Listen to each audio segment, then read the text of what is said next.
भारतीय नौसेना प्रमुख एडमिरल आर हरि कुमार ने हाल ही में कहा था कि 2047 तक इंडियन नेवी पूरी तरह से आत्मनिर्भर हो जाएगी। ये बात नौसेना प्रमुख ने ऐसे ही नहीं कही थी, बल्कि इसलिए कही थी क्योंकि भारत वाकई इस दिशा में एक से बढ़कर एक कदम उठा रहा है।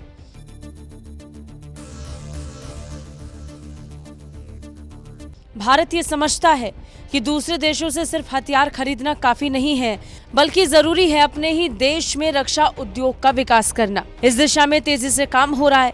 डीआरडीओ की मदद से अब तक एक से बढ़कर एक हथियार, वॉरशिप्स, पनडुब्बियां और अत्याधुनिक एयरक्राफ्ट करियर बनाकर भारतीय नौसेना आगे बढ़ चुकी है, जिसका जिक्र इंडियन डिफेंस कॉन्क्लेव 2022 के दौरान एडमिरल हरि कुमार ने भी किया था।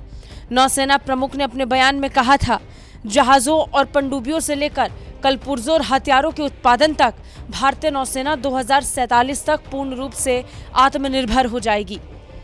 केंद्र सरकार भारत की तीनों सेनाओं को विदेशी हथियारों से मुक्त करना चाहती है, इसलिए उसने स्वदेशी हथियारों के निर्माण पर जोर दिया है।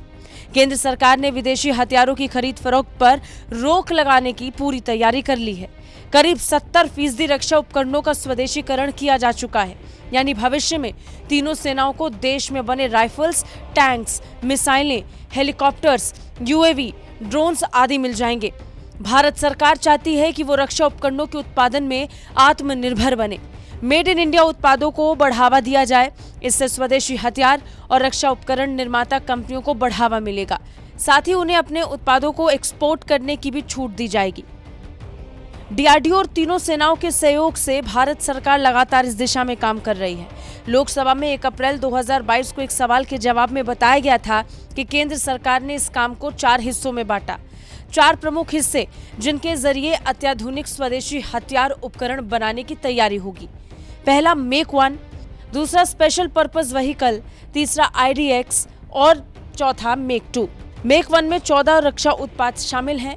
Hypersonic glide vehicle, direct energy weapon, naval ship borne unmanned aerial system, lightweight tank, self healing mine fields, unmanned autonomous AI based land robot, 127 millimetre नौसैनिक गन, 127 मिलीमीटर गाइडेड प्रोजेक्टाइल, जहाजों के लिए electric propulsion engine, stand off airborne jammer, lithium ion cells, lithium sulphur cells, communication system, electro optical pod with high resolution sensing और plug and play housing infrastructure भी।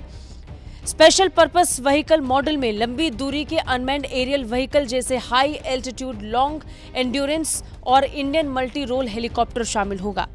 IDX के तहत निचली कक्षा में घूमने वाले सूडो सैटेलाइट्स होंगे।